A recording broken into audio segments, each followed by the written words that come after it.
जीने पर हमला, दलितों के पढ़ने पर हमला, दलितों के जीने पर हमला, मुसलमानों के खाने पर हमला, घर बनाने पर हमला, तो अब मरने के बाद भी हमला। आप क्यों? कब्रिस्तान में अदानी अंबानी जी से पूछ के जाएंगे, टैक्स देंगे अपने ही घर में। क्या ये मामला मुसलमान से जुड़ा हुआ वक्फ है? ये तो मामला धार्मिक स्वतंत्रता और आज़ादी की है। सारा वक्फ की जमीन क्या माफिया को दे दीजिएगा? आप कुछ नहीं करने दीजिए। आप कल कहिएगा मंदिर का रजिस्ट्रेशन नहीं है, आज आप यहाँ हमला कर रहे हैं, कल कहिएगा गुरुद्वारे का रजिस्ट्रेशन नहीं है, कहिएगा कब्रिस्तान का रजिस्ट्रेशन नहीं है।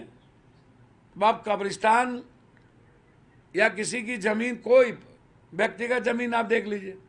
तो हमने कहा कि आप जिस तरीके से, हम तो सभी धार्मिक आज़ादी की बात कर रहे हैं, लेकिन अभी काला कानून जो लाए हुए हैं आप, किसी को खत्म करने के लिए, किसी के मरने के बाद उसकी अधिकार के लिए कब्रिस्तान में नहीं जा सकते, एक चीज थोड़ी और सारी जमीनें पूंजीपति को देने। उस वक्फ कब्रिस्तान संवैधानिक अधिकार यात्रा, हम वो यात्रा निकालने वाले नहीं है। 6 महीना चुनाव बचा, 8 महीना तो चल दिए यात्रा निकालने, पब्लिक को ठगने, जात पात करने, कुर्सी कैसे मिलेगा उसके लिए। हम अधिकार के लिए आ रहे हैं, और ये अधिकार वक्फ कब्रिस्तान संवैधानिक यात्रा, यह जो है सभी धर्मों की आज़ादी के लिए है, एक धर्मों की नहीं। हम किसी भी धर्मों के अधिकार और उसकी आज़ादी पर काला कानून आवे, इसको हम नहीं होने देंगे, इसके खिलाफ हैं।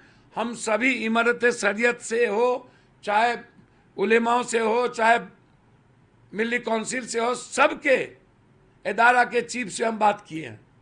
हमने कहा है और बात करेंगे, जो लोग इसमें मेंबर हैं, कि आप आइए 29 तारीख से सीमांचल से यह यात्रा हम अररिया, किशनगंज, कटिहार होते हुए हम पटना आएंगे। पटना जब आएंगे तो सारे इदारे और सारे हिंदुस्तान के जो मेंबरान हैं उसको हम बुलाएंगे पटना में।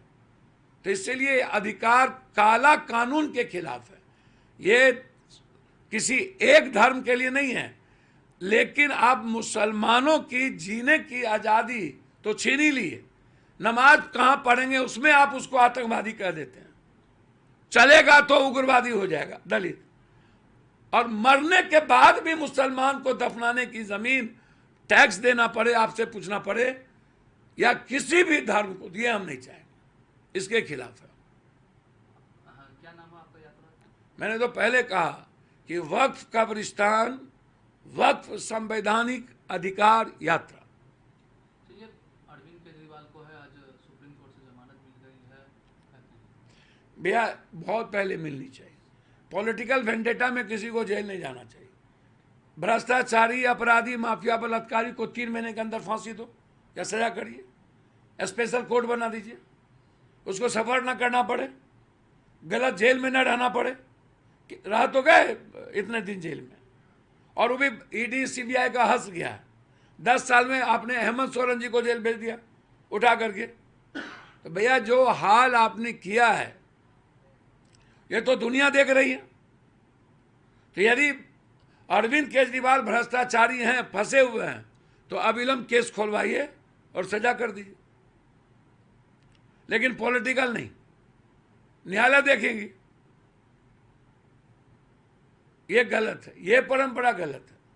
आपके साथ रहने वाले सारे चोर, भगत सिंह, महात्मा गांधी, चंद्रशेखर आजाद, अशफाक उल्लाह, और आपसे विरोध रहने वाला सब चोर, ये कैसे होगा सर? तो इसलिए अभी यात्रा पर निकले हुए हैं, उसको लेकर क्या कहेंगे? मैं प्रणाम करता हूं भैया। चुनावी मौसम में सब नेता जानते हैं, दुनिया जानती है, इसलिए हम किसी यात्रा होती है लोगों के जीवन बदलने की, संघर्ष करने की। 5 विभाग में एक पिताजी निकले थे बिहार में, लाश पर बटेगा, क्या हुआ? अब 5 विभाग 2-2 बार डिप्टी सीएम बने। अब 5 विभाग, नर्क विभाग का क्या हुआ? हेल्थ का क्या हुआ? आरडब्ल्यूडी और पीडब्ल्यूडी का क्या हुआ? अब आलू का क्या? सब विभाग मलादार तो इन्हीं के पास था, बदल देते। आप जो कहते हैं कि विशेष राज, तो विशेष राज तो आप किंग मेकर आपके पिताजी थे, तो ले लेते उस वक्त। और नमी सूची जब दोनों आदमी थे तो आप ले लेते। नमी सूची तब क्यों नहीं आपने किया जब सदन में आप दोनों थे?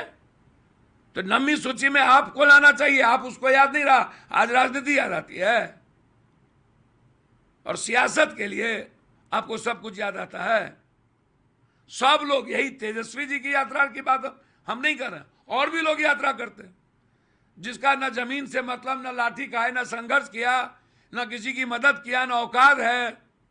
सारे रिजेक्टेड माल जो पैसा कमा के IAS IPS और गांव में जो लोग गांव को लूट के माफिया बन करके प्रतिनिधि लोग थे, उसको कराएंगे MLA MP बनाएंगे हम। और भी यात्रा सत्ता से, जो सत्ता में उनको भी यात्रा काहे का निकलना पड़ रहा है भाई? यात्रा किस बात की? पप्पू यादव का यात्रा किसी अधिकार, किसी कानून को, संविधान को बचाने की, और आप लोगों का यात्रा है सत्ता में बैठने की। तो सत्ता में बैठने का यात्रा तो कई बार लोग देख चुका है, कौन ट्रस्ट करेगा? बिहार के लॉ एंड ऑर्डर स्थिति को कैसा देखते हैं? अरे भैया, सब नेता अपराधी माफिया के यहाँ, बालू माफिया के घर में खाना खाएगा। कोई आरा जाएगा, कोई मुकामा जाएगा, सीमान मंच पर कोई बोलेगा कि गया वो जमाना, बूथ कैप्चर वाला। अब बगल में अयूब खान तो अपराधी सबको खड़ा किए हुए, साबुद्दीन जी विरोधी, और फिर अब कह रहे हैं कि साबुद्दीन जी का परिवार को लाएंगे। तो वो कौन चीज था? लखीसराय में कौन चीज था? और आज मुख्यमंत्री जी जहां जा रहे हैं वो क्या है? कल आप मुकामा में टिकट भगत सिंह को दिए, सुभाष चंद्र बोस को, लखीसराय में क्या चंद्रशेखर आजाद को दिए? ये अभी जो बाय इलेक्शन में चुनाव दे रहे हैं ये लोग, क्या भगत सिंह महात्मा गांधी को दे रहे हैं? आरा में जो बाय इलेक्शन है, जो और पार्टी बीजेपी ने जो ज्वाइन कराता है, तो जब आप लोग सारा पार्टी और नेता जाति के क्रिमिनल अपराधी माफिया, बालू माफिया, शराब माफिया, जाति के अपराधियों को गणेश परिक्रमा करिएगा और उसी को टिकट दीजिएगा। जनता कहती है उसी को दो। ये नेता लोग भी क्या करे भाई? जनता कहता है मेरे जात के अपराधी को दो, पैसे वाले को दो, तो क्या करे भाई? जनता कम दोषी नहीं है, नेता तो दोषी है। और का तो सारा अपराधी माफिया को टिकट मत दीजिए, अपराध रुक जाएगा, और 3 महीने में सजा करिए, करते ही नहीं है। सब शराबे कहता है बंद करेंगे। जितना मांझी जी बुजुर्ग हैं, एक और महात्मा गांधी नेता पैदा हुआ, कहता हम आते ही शराब खोल देंगे। अरे बाप मेरे, मेडिकल खोलिए ना, मेडिकल माफिया को ठीक कीजिए ना। मैं कह रहा हूं 6 महीने के अंदर दुनिया का नंबर 1 कर दूंगा मैं मेडिकल और एजुकेशन को, और एक भी माफियागिरी नहीं चलेगी। बिहार की जनता नहीं लूटे जाएंगे। मैं फ्री कर दूंगा जांच और मेडिसिन, फ्री है। औकात तो करिए। मैं कह रहा हूं 6 महीने के अंदर भ्रष्टाचारी को मिटा देंगे। आप लोग क्यों नहीं बोलते? 6 महीने। मैं कह रहा हूं IIT को लाऊंगा 6 महीने के अंदर बिहार में। साल भर के अंदर भ्रष्टाचार को मिटा दूंगा और साल भर के अंदर नंबर 1 करूंगा। ये हल्लुक मट विलायक हो रहा है, ये सस्ती लोकप्रियता के लिए शराब शराब। राहुल गांधी को लेकर भी जितना मांझी ने बयान दिया है, कहा है कि उन पे एक्शन होना चाहिए। वो भैया मैं कुछ नहीं आता, ऊंट बैठी हो जाए तो गधा सोचे न होगा। सब लोग का बयान देते हैं। ये तो ट्रम्प के लिए प्रचार करने गए थे, अब बांग्लादेश के राष्ट्रपति को रखे हुए हैं, यूक्रेन में जाके इन्वॉल्व होते हैं, इजराइल में इन्वॉल्व होते हैं। ये जो बाहर विदेश में जाके कुछ कुछ बोलते हैं, ये तो डेमोक्रेसी पर बात कर रहे हैं और अपने लोग के बीच बात कर रहे हैं, भारतीय नागरिक के बीच बात कर रहे हैं। जो वहां लोग हैं इनको वोट देता है टोटल NRI तो ठीक, NRI ये जाता है, ये कुछ बोलता है तो ठीक। यदि राहुल गांधी भारत के लोगों के बीच जाकर कह रहा है कि ये चुनाव फेयर नहीं था, तो ये कौन बड़ी बात हो गई? सही में फेयर नहीं था। अपने लोगों की बात तो करनी चाहिए। अरे छोड़ो यार, इन लोगों को तो डर और खौफ राहुल गांधी का। ये लोग भगवान का नाम नहीं लेता है। खाने के पहले, मरने के पहले, सुतने के पहले बीजेपी वाले को राहुल गांधी का इतना खौफ हो गया है, फोबिया हो गया है राहुल राहुल, अरे भैया एक दिन तो बैठेंगे ही ना, इन बेईमानों को पता चलेगा। पप्पू जी, पश्चिम बंगाल के राज्यपाल ने कहा है कि सार्वजनिक मंच साझा नहीं करेंगे पश्चिम बंगाल के ये मुख्यमंत्री। राज्यपाल लोग तो नौकर होता है भैया, ऊपर से किसी का फरमान है। राज्यपाल का क्या दया के पात्र हैं? राज्यपाल का क्या मतलब? इतना बड़ा घर इसको राज्यपाल को मिलना चाहिए। 4 ठो रूम दो, क्यों इतना बड़ा जमीन और घर में राज्यपाल है भाई? 4 तो दो। राज्यपाल का क्या मतलब?